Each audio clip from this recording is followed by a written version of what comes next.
Hello dear students. Today we are going to take literature section and that too poetry part. The poem that we are starting today is Somebody's Mother, written by Mary D'O'Brien. Students, before reading the masterpiece of any poet or author, it is very important to know about that poet or the author, so that while reading their work, we feel very much connected to what they wanted to convey with their words. So, let us talk about the poetess Mary D'O'Brien. She was born in New York in the year 1816 and died in 1913. She was an American poet, author, and lyricist. She has written many poems and children's books. Somebody's Mother, written by Mary D'O'Brien, is a mesmerizing poem which tells us about the value of love, care, sympathy, and generosity. So, before starting the poem, let us quickly go through the difficult words that we will come across the poem. The first one is grey. Grey means unhappy or gloomy. So, actually, this poem is about an old woman who looked gloomy and unhappy. She was not happy. Next is throng. Throng means to crowd. So, when you get surrounded by people, it means throng. Next is heeded. Heeded means paid attention to. If you pay attention to someone, it means heeded. Hailing. Hailing is when you welcome something or someone cheerfully. Happily, if you are welcoming someone, then you are hailing it. Next is crowd her down. So, again, this phrase has been used for this old woman. Crowd her down. It means push into a small space, or you can say to fall down. So, if you push someone to fall down, it means you crowd him or her down. Next is content. If you are contented, that means you are satisfied. For example, if you work hard for your exams and you get good marks, then you feel contented, you feel satisfied. So that is content. Okay, so the name of the poem is Somebody's Mother, as I told you earlier. The introductory line that we get here is, read this poem about an old woman who nervously waits to cross the road. So this is the situation that we will be facing in the poem, that the woman is standing there at the corner of the street, and she wants to cross the road, and she is very nervous.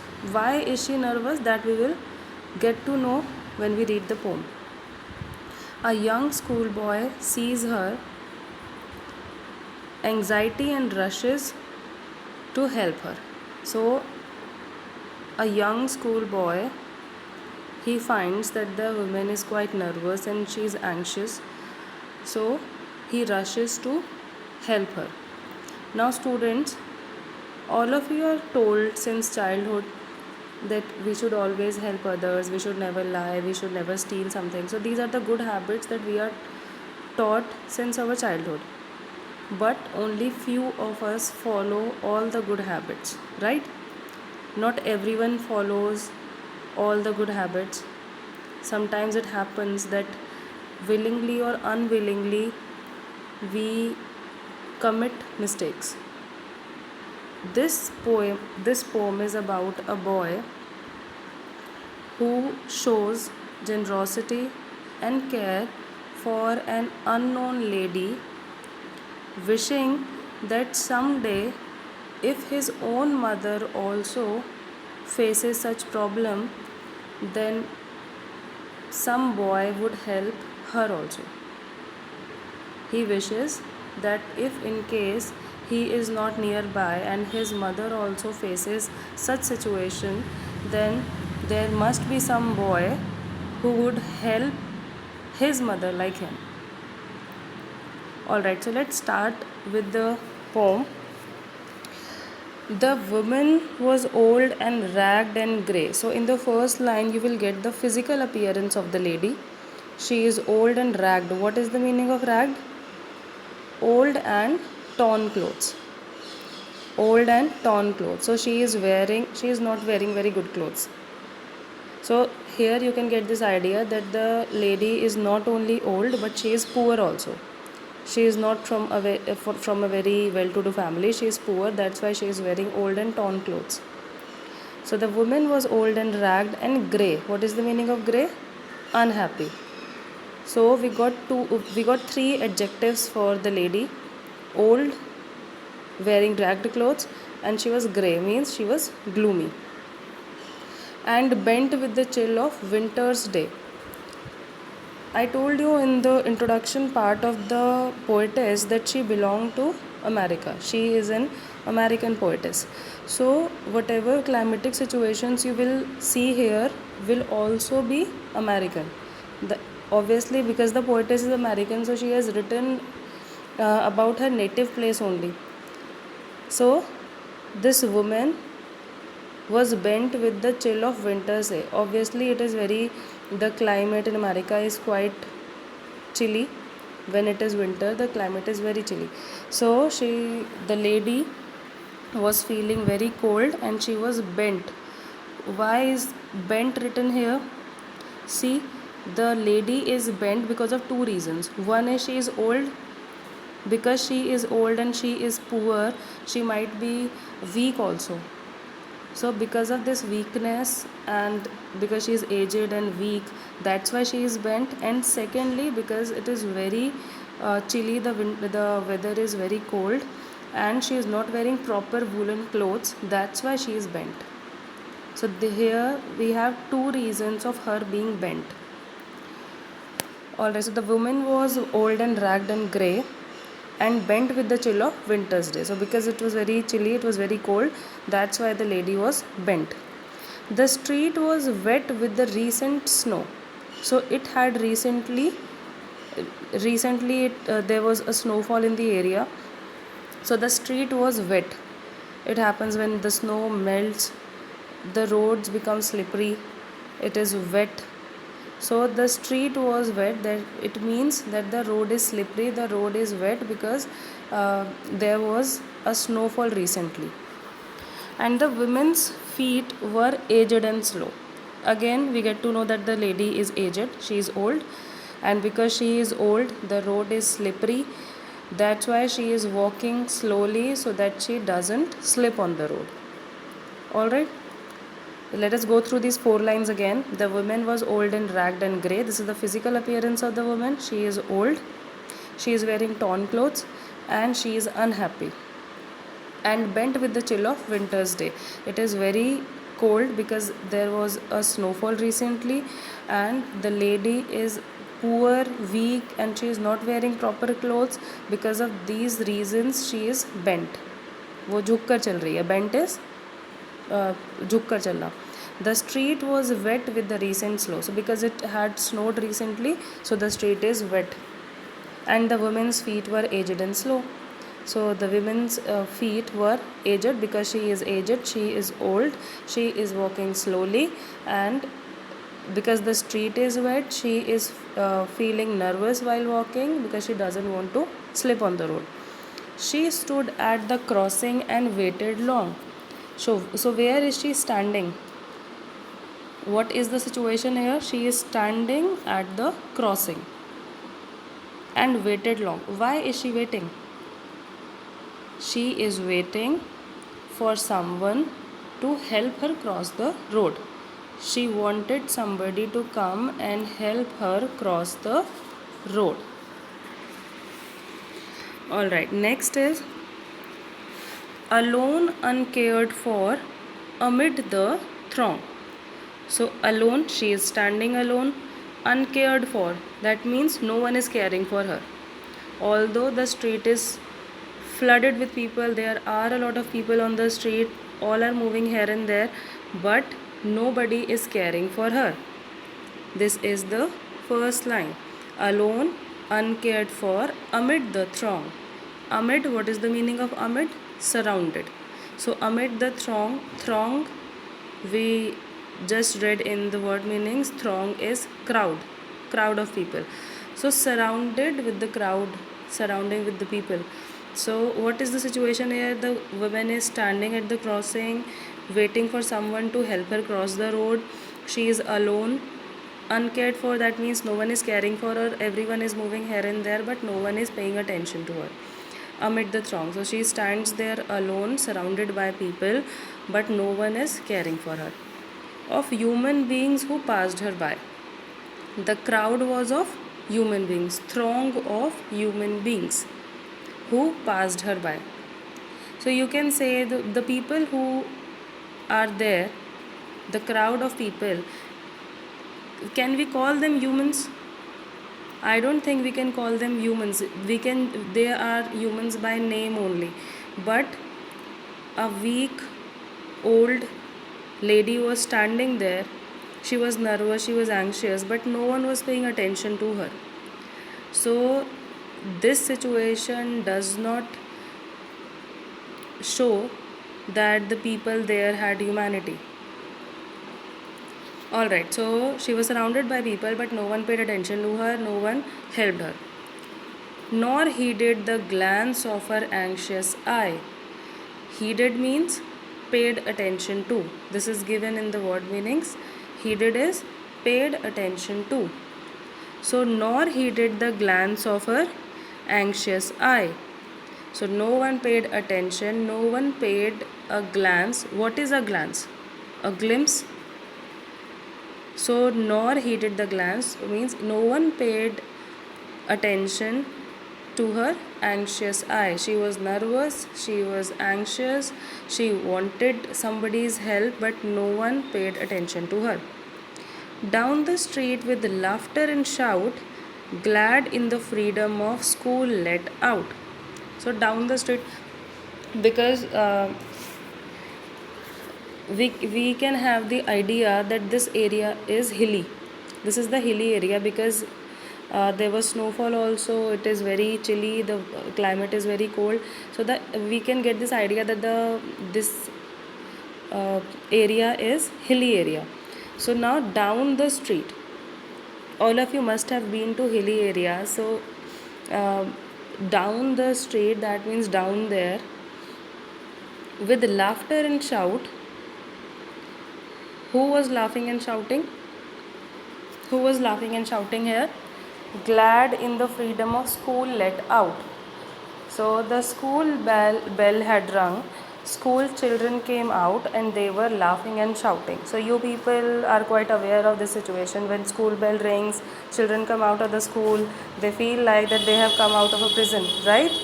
So you people also do it now. You talk a lot, you play, you feel happy that yes, finally the school got over, all our periods got over. So this is the same situation. School got over, children came out, they were laughing and talking and they were shouting. So they were all very happy, glad in the freedom, right? So glad is happy. Why are they happy? Because they got freedom from the school day, from the studies. Their day at school was over. So they were glad in the freedom of school let out. Came the boys like a flock of sheep. Maybe it is a boys' school, or maybe this group we are talking about, this is a boys' group. So came the boys like a flock of sheep. What is a flock of sheep? We did it in the collective nouns also. A group of sheep is called flock. Flock of sheep. Okay, why has the poet used flock here? Why has she used flock here? Because the boys, they were in a group, like sheep move in a group only, na? You must have seen a flock of sheep. They always move in a group. So likewise these boys also were moving in a group. So the boys came, the boys like a flock of sheep, hailing the snow piled white and deep. What is the meaning of hailing? Welcoming happily, to welcome happily. So they were welcoming what? What were they welcoming? they were very happily welcoming the snow. They loved snowfall. So because it recently it had snowed here, there was a snowfall here, so they were very happy seeing the snow. So hailing the snow piled white and deep. Piled is, what is the meaning of pile? Yes, ढेर. A pile is ढेर. जैसे कि you say a pile of sand also. There can be a pile of sand or a pile of books. So pile is ढेर. So there was hailing the snow piled white. Obviously the snow is white, that's why the pile is also white, and deep. So maybe it was a very heavy snowfall, right? That's why it is deep. The pile was deep because it must have snowed heavily. Okay, so I hope you understood this line, hailing the snow. Who was hailing? Who was happily welcoming the snow? The boys. The boys who came out of the school. Obviously kids love these things, rain or the snowfall, all these things, children love these things. So boys, elders, maybe they feel like that this will create a lot of disturbance in the daily routine. If it rains or if it snows, it creates a disturbance in the daily routine. See, elders feel like this, but kids love such kind of things. They love rain, they love snow. So these kids also, they were happily welcoming the snow, which was piled white on the roads. जगह जगह पे snow के ढेर लगे हुए हैं. Everything is looking white.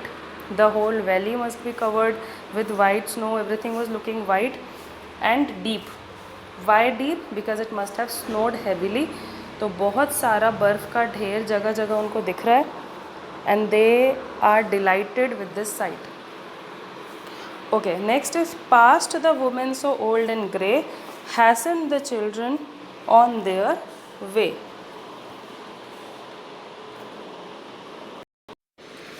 Nor offered a helping hand to her.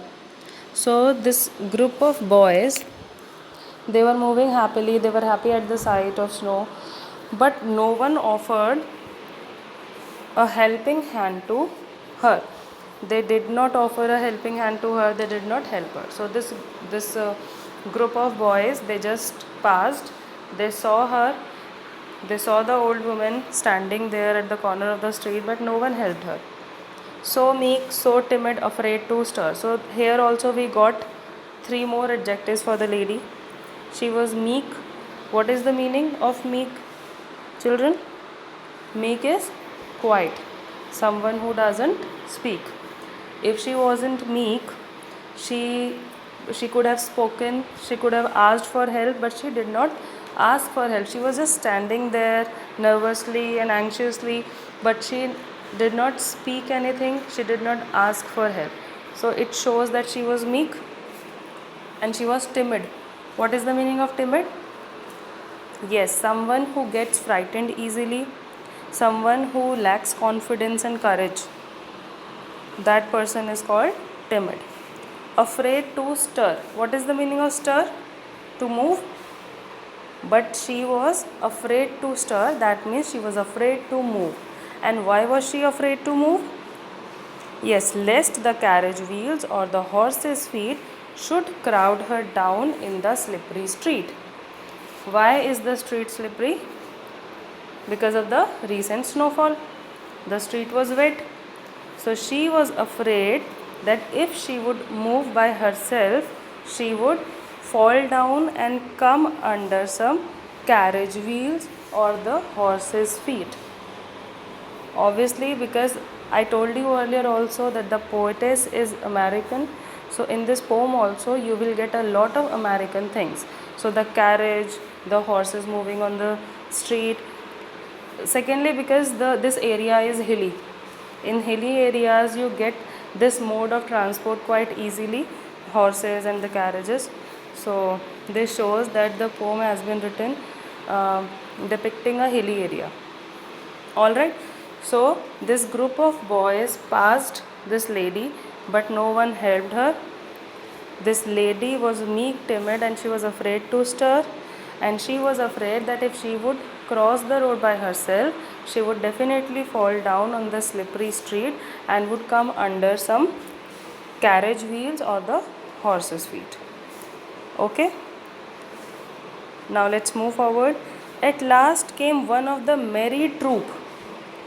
Again we got one collective noun. The first collective noun we got was flock of sheep, and now we got another collective noun, troop.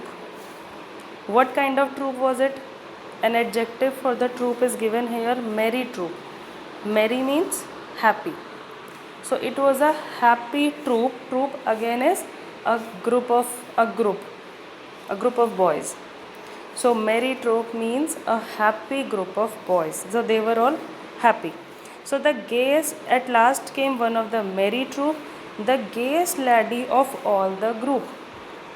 So because the school got over and a lot of students came out in different groups, one group just passed this lady, and there is another group which was quite merry. This group was also quite happy. All the kids were looking very happy.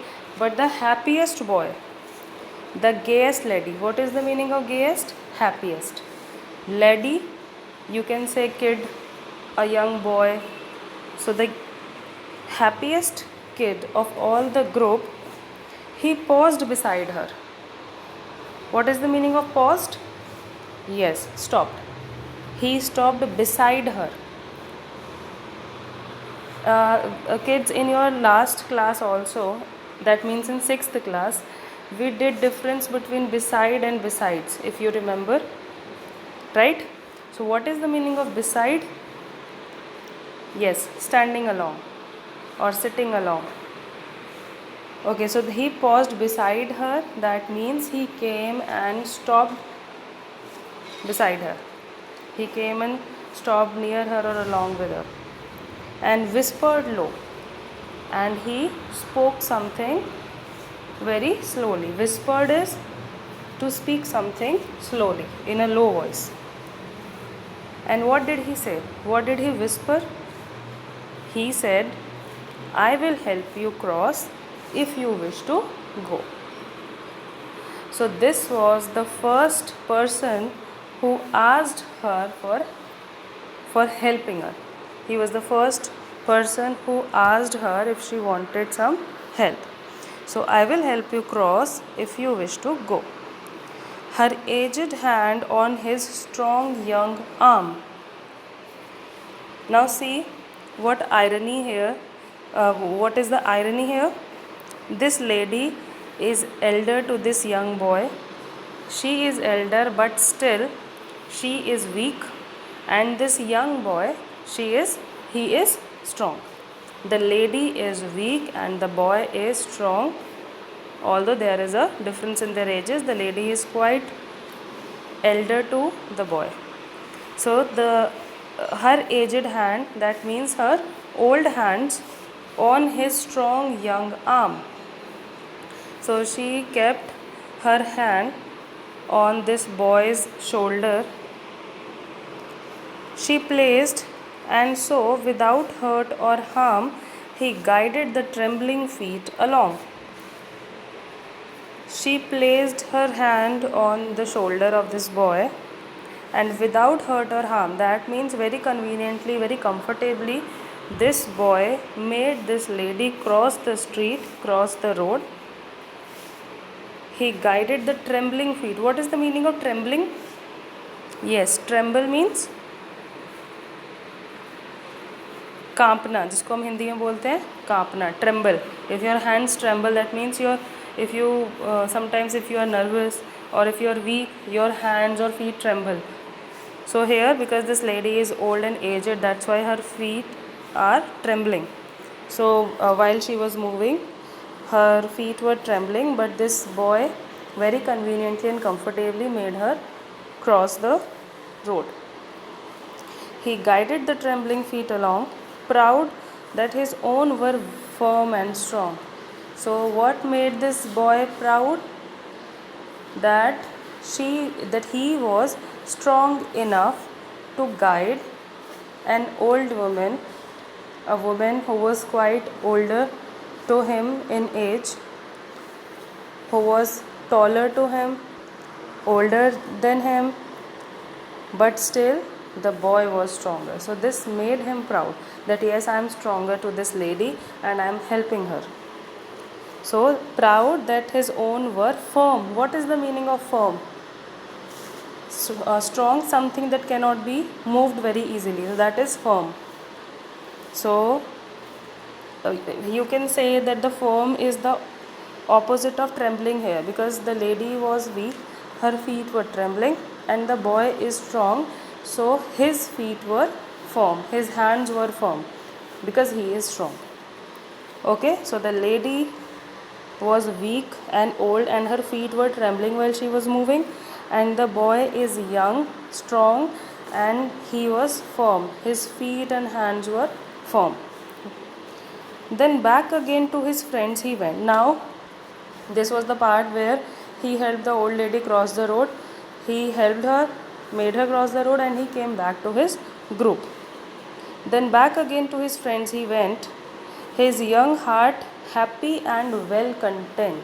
So why is he happy now? He was happy because he helped someone, because he helped the old lady cross the road. This made him very happy. And it happens, na kids, whenever you do something good for someone, you feel very happy from inside that yes, I did something good today. It happens, right? So if you have done something like this in your life, so you must have got this feeling of content that yes, today was a good day, I helped someone, right? So this boy also felt very happy. Then back again to his friends he went, his young heart happy and well content. That means he was very satisfied with himself. She is somebody's mother, boys, you know, for all she is aged and poor and slow. And what does he tell his friends when he went back to his group? And his friends asked him, said, why did you go there, why did you help that lady, what was the need to go? So when others asked him such questions, he answered them by saying, she is somebody's mother. That I don't know this lady personally, but she must be somebody's mother. You know, for all she is aged and poor and slow. So because today she is aged, she is old and poor and slow. Aged we got to know from the physical appearance, poor because she is not wearing good clothes, and slow, her weakness and age made her slow also. So again we got these adjectives for the lady. So if you get any such question of writing adjectives for the lady, there are ample of words here in the poem that you can use as adjectives for the lady, right? And I hope some fellow will lend a hand to help my mother, you understand? So what does the boy say? That I hope someday somebody will lend a hand. Will lend a hand means will lend a helping hand, will give a helping hand to help my mother. So the boy here is saying that I helped this lady today because I want that someday when my own mother will be in need of help, then some boy will lend a helping hand to my mother also, if ever she is poor and grey, when her own dear boy is far away. So he says that if my mother also someday needs help and I am not nearby, I have gone somewhere, then I hope someone helps my mother also in the same way that I helped this lady today, when her own dear boy is far away. And somebody's mother bowed her head. Okay, so this was the situation here. This was the scene that why did this boy help the old lady? This shows the upbringing of the boy, that he had a very good upbringing. He helped the old lady, and when his friends asked him that why did you help her, do you know her personally, or why did you go to help her? So he said that I went to help her because I want that someday when my mother also would need such help and I am not nearby, I am gone somewhere far away, then somebody would help my mother also in this way. And this old lady bowed her head in her home that night. That means while she was doing prayer, she bowed her head and said, God be kind to the noble boy who is somebody's son and pride and joy. So she said, she prayed to God for the boy who helped her, that may God bless this boy with all the happiness and wellness, who is somebody's son and pride and joy. So this shows that if you do something good for someone, you will get something in rewards. Whether it can be a prayer or anything. But if you help someone, if you do something good for others, you will definitely get something in reverse, something good in reverse. Right? So here, this boy helped the old lady, and in reverse, this old lady prayed to God for the wellness and goodness of the boy. So this was the poem Somebody's Mother, written by Mary D'O'Brien. Initially we were given an introductory line that a young schoolboy sees her anxiety and rushes to help her. So the poem is all about this situation only, where the lady was feeling uncomfortable in crossing the road by herself, and the boy comes to help her, hoping that someday if his mother also is alone and needs help, then someone would help her also in the same way. Okay, kids? So this was the poem written by Mary D'O'Brien. Question answers are there. I hope you understood the poem and you will be able to solve the question answers also. Thank you.